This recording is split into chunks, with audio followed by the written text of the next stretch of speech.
Welcome to Transform Now, the podcast brought to you by robotic process automation pioneer SS&C Blue Prism. Digital transformation has the potential to reshape the way companies service their customers, engage their employees, and manage their operations. Whether you're looking to develop strategies, tactics, or best practices to positively impact the future of work, or you're curious to see how other companies have successfully navigated their digital transformation programs, then this podcast is for you. We're here to help you transform now.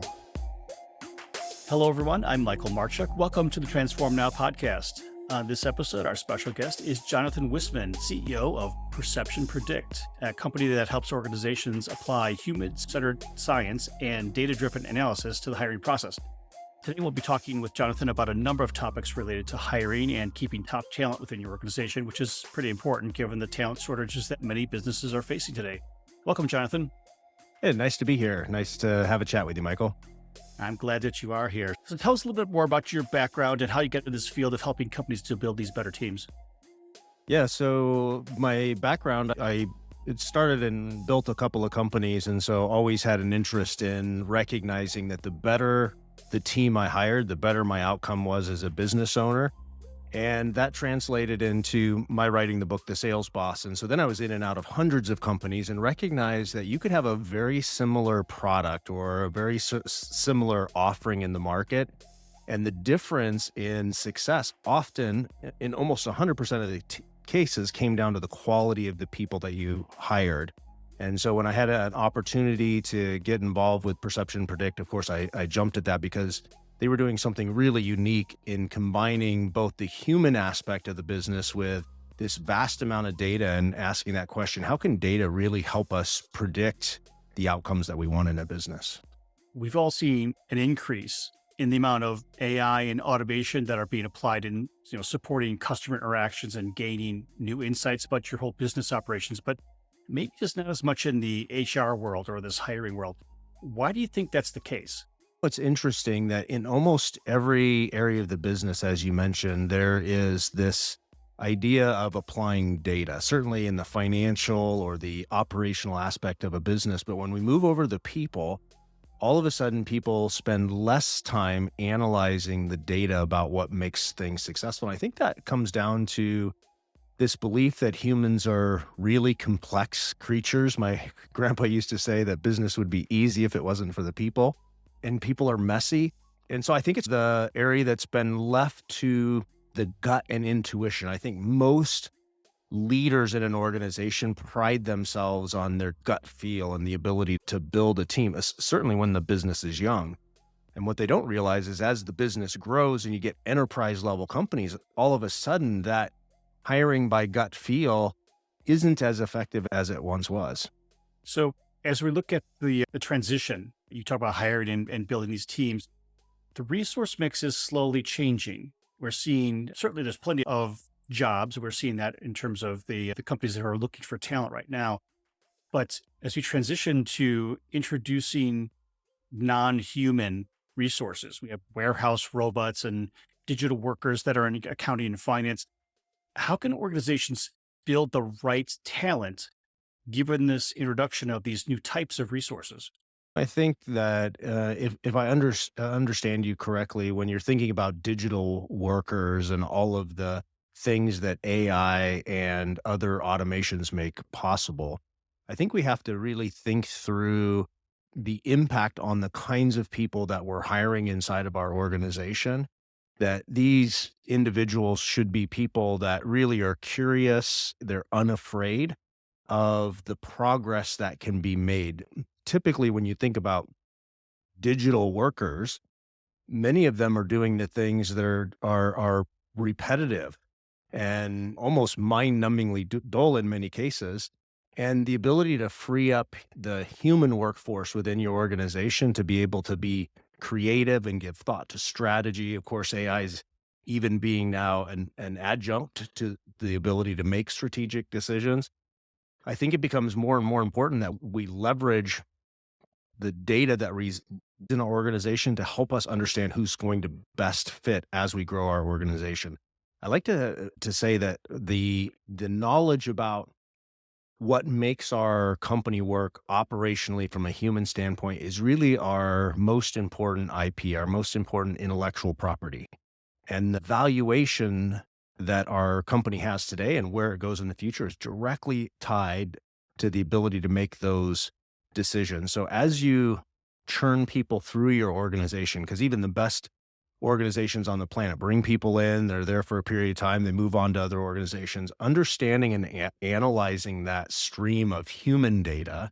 And that's why in the introduction, you talked about human-centered data science. We have to recognize there's two parts of it. There's the data, and then there's also the heart part of it. At the end of the day, we're dealing with humans. I'm sure you deal with that when you work with organizations who think about digital workers and transforming jobs that were traditionally done by human to having a robot or a computer algorithm do that, that there's this sort of tug of war between am I stealing jobs from people, or what does this mean for the future, and how does this impact my organization? And I think leaders within organizations need to be at the forefront of those conversations so that they can think about the impact on their organization, make sure they're staying competitive, but at the same time thinking through the very real human effects that's going to have inside of their companies. I suspect when you naturally have changes that are coming because of these digital workers or because of any other change you're doing, you're going to have to change the roles that you're hiring for to match or at least anticipate the changes that you're going to have within the organization so that you can continue to be successful. Bring in someone who, from a strategy perspective, a human who knows strategy, but may have a strategy that was applicable 15, 20 years ago. Maybe that strategy work because of the current marketplace or because of the changes that are happening in identifying what kind of strategic thinking I think is even more important now. It's not just somebody who can think strategically, it's how they can think strategically about what may be coming next to apply the changes that we're already seeing in the organization and the market space, right? Yeah, I think that's true, but I also think it comes down to mental flexibility. And by mental flexibility, I also mean the flexibility of an organization. When you get into large enterprise organizations, things tend to move more slowly, and they should, right? There's a lot at risk. If you're a big bank, you're an insurance company, there's a natural cautious pace that you have to adopt when you're thinking about new technology. When you think about just this time last year, nobody knew Chat GPT, right? And now it's on it. Like you'd be hard pressed, at least here in the US, to run across somebody that hasn't heard of Chat GPT. And probably a good 60, 70% of people have actually used it in some way. Pace of change. It used to be when we had transformative technology that you had time to get used to it. And now I pride myself on staying up to date on AI. And within a week, oftentimes I'm shocked at what's now possible that wasn't possible 2 weeks ago. I'm working on a conversational AI for our software now. And inside of 90 days, 90 days ago, I was thinking, this is nowhere near good enough to put in front of my customers. And now I'm almost to the point where I think my customers wouldn't know the difference between speaking to a human versus speaking directly to my database. And I was on a call the other day with a chat line, a customer service line. I was about 10 minutes in before I realized that I was talking to a conversational AI. And for a minute, I had that gut reaction of, I've been fooled. And then I realized, actually, I probably preferred that interaction, the responsiveness by which it was able to answer my questions and get me to the things I needed and do that in a timely manner. And the trust that I would have that I was getting a great answer actually was a better experience. But I think we have to organizationally think through as we're enter these new technologies, what's the impact on our customer, like our customer mindset, to make sure we're bringing our customers along. Here I am thinking I'm forward leaning and I felt tricked, right? So we don't want our customers to feel tricked. But then also think about with our employees, like you to think about just like using CRMs or ERP systems, right? Or HIS systems. And those are a bunch of acronyms. Hopefully your listeners know, but they're the database systems, right? That drive our organizations. And sometimes when you're proposing a change within an organization and you get pushback from one of your leadership team, that pushback isn't actually because it's not a superior technology or you won't get superior results. It's because their hat within the organization, their identity is being the local go-to expert in crystal reports or in name some outdated technology. But that was their identity. That's their social circle. People went to them, looked up to them because they were the expert. And it's very hard now for any individual within an organization to be the sole source of expertise within an organization. So I think this transforms the kinds of people that we're looking at that are digital natives in the sense that they're very comfortable with knowing that the knowledge they have today about technology is probably going to be outdated next month.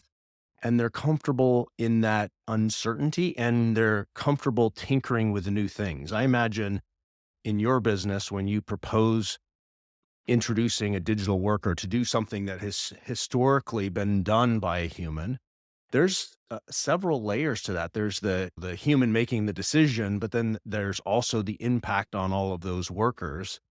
And that's got to be a part of our integrating that into our businesses. That does make sense. And you're right. The transition to add digital workers within any part of the organization allows that organization to understand how it affects the people, but also allows those organizations to perhaps create new roadmaps for the careers that those people who are currently doing those somewhat mind-numbing jobs now have opened up to them.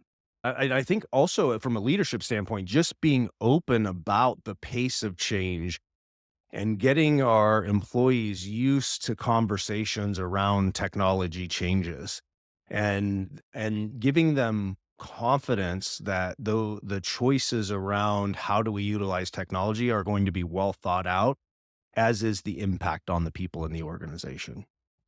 Yeah, I would agree. I would agree. So, as we're introducing these concepts of a transition or a shift in the mix within an organization from this all human to maybe a human digital hybrid workforce, how how would a successful organization make that transition to get the most out of their people? Yeah, that's a great question. When I'm looking at the pace of technology changes and what AI is capable of doing, we've went through huge transformational changes in the past from like an agricultural society to a technical society. And people tend to say, we'll always have net new jobs and those jobs will just be different.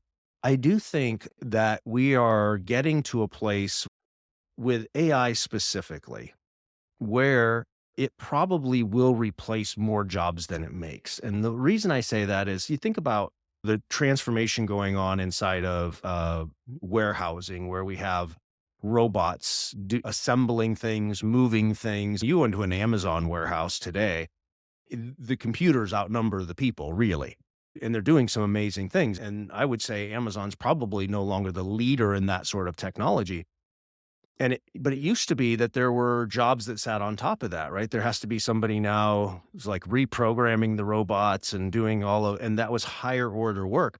But you're now rapidly seeing self-healing code where the computer is actually writing the code and the code can then be downloaded into a physical robot. So I think it's important for us as organizational leaders, but also as members of our community to think through how do we value people. And we may live in a future where there isn't 40, 80 hours worth of work a week for every human. I actually think that's an exciting thing when we disentangle the fact that somebody can process paperwork as their job. They can allow them to be engaged in something way more meaningful. And that might be work in the traditional sense, or maybe a sort of work that we haven't even begun to imagine that we're capable of as humans, because so much of our life has revolved around doing something for work. And you can't go anywhere that within 20 minutes, somebody doesn't say, hey, what do you do for a living? That's how closely our identity is tied to work. And so we have to realize that as we're doing digital work and we're creating AIs, that we're actually dealing with people's identities as well. And I think it's an exciting door to open up, but we have to recognize it's there. You think about even like lawyers who, went to years and years of school to be a lawyer. That's certainly their identity, or a doctor. And yet many of those things are now being outsourced to computers who arguably in many cases will make a better decision. If I have cancer, I for sure hope I have a doctor that is looking at AI models to model out my disease states. I think to do anything else would actually be malpractice. And I think we're going to think the same thing through just ordinary, what we might think as brick and mortar type of organizations. Banking and insurance for sure is going to change. It has to. So that kind of brings up another kind of question. That is, so we see a lot of folks who, especially in, let's say, more traditional organizations like banking insurance, where there have been employees who have quite long tenures.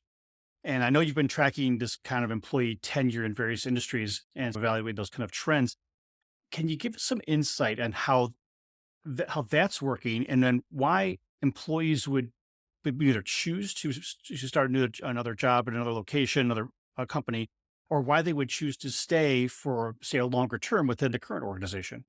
Yeah, I think the answer to that question around turn or why do people stay, there's the well-worn phrase that people don't quit jobs, they quit managers. And I think there's a higher level thing going on there. And I would say that people will continue to work for your organization as long as they believe they can do their best life's work doing it for you. And that's still in the future. And so that sort of remakes, rather than hiring people and pigeonholing them maybe in a particular job they were hired, how do we create an environment where they know they will grow and change, and the end job they have in 5 or 10 or 15 or 20 years, if they retire with you, might be completely different than the thing you hired them to do. And in fact, in many cases, when we're hiring people coming out of college now, or coming into the workforce, they may be doing jobs 15 years from now that don't even exist today. So we have to be thinking, if we really want to get a handle on churn, we really have to focus on creating an environment where people trust that we're doing what's in their best interests and the best interests of the company. Because obviously if the company doesn't exist, there's no work for anyone. But that also that they have this expectation of mobility within the organization. So as they get curious, that you're allowing them to scratch that itch and that passion that they have, and you're encouraging them to continue to think outside of sort of the way things are done today. So, how does an organization create the culture to foster that? Because I agree with what you're saying. You want to be able to encourage that. How does an organization, perhaps again a legacy, think of an insurance company or bank, how do they encourage that sort of thing inside to allow their organization to grow and flourish when are bringing in new talent? Yeah, you would have a ton of organizational psychologists that would be way better suited to answer that question than I would. But I'll tell you my experience, and primarily it comes from working with sales, building sales teams and seeing that side of an organization. And I think it comes down to bringing in leaders who have done away with hierarchical, that's a hard word for me to say, hierarchical thinking. Like this idea that we have bosses and managers and layers within an organization. We're starting to see that shift and flattening of organizations, even in very large international organizations. Nobody wants to be managed. Nobody wants to think they have a boss. And yes, those things have to exist. Just like we have city and state and federal guidelines that keep us from falling into chaos. But I think if you can rethink your organization to how do we remove those traditional hierarchical boundaries and allow people to come in and express the fullness of their creativity and bring the fullness of the human experience. And we should be able to debate ideas about how we use technology and which parts of the technology we're wanting to use as an organization that enhances our mission, and which of those do we think actually step on the things that are best reserved for the people within our organization. So, I'll ask you a different kind of question related to that. That is, do you see the changes within the generational mix in an organization lending itself towards that new way of thinking, where we're moving away from the hierarchical structures, but more back towards this strength of talent that you're bringing in? I have this watchword in my own, the back of my conscious mind, back in the subconscious, which is always remember how to program the VCR. And I use that as an analogy because my grandparents would love watching a VCR, but they could never program the time. And I always thought it was silly as a young person. Like, it's so easy. You just push this button. And now there are things that are like that VCR where I see my kids, they're like, it's easy for them to do. And I'm like, I'm going to have to, and, and some things I even just want to dismiss as silly. And why would anybody want to do that?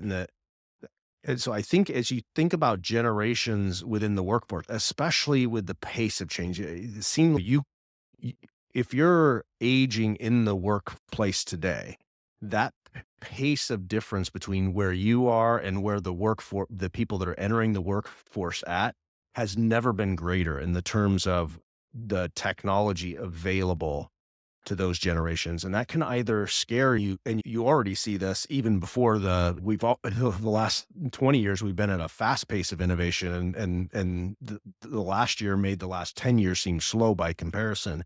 I would say two things. You see that discomfort come up in the way people speak. They say, oh, young people don't want to work today, or this generation just doesn't want to earn it anymore. They don't want to put in their time. The reality is they don't want to put in their time.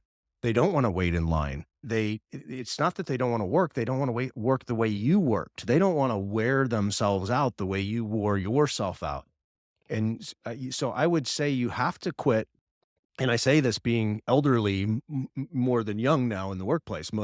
I don't know when this happened, but I started looking around going, wait, I'm the oldest person at this conference, or I'm the oldest person on this work team now. And it seemed like it happened overnight, but you have to rid yourself of that mindset. The reality is young people right now entering the workforce, they're also getting exposed to technology that didn't exist a year ago. If you're curious and you've been a hard worker all of your life, there is no reason that has to stop now just because you've aged.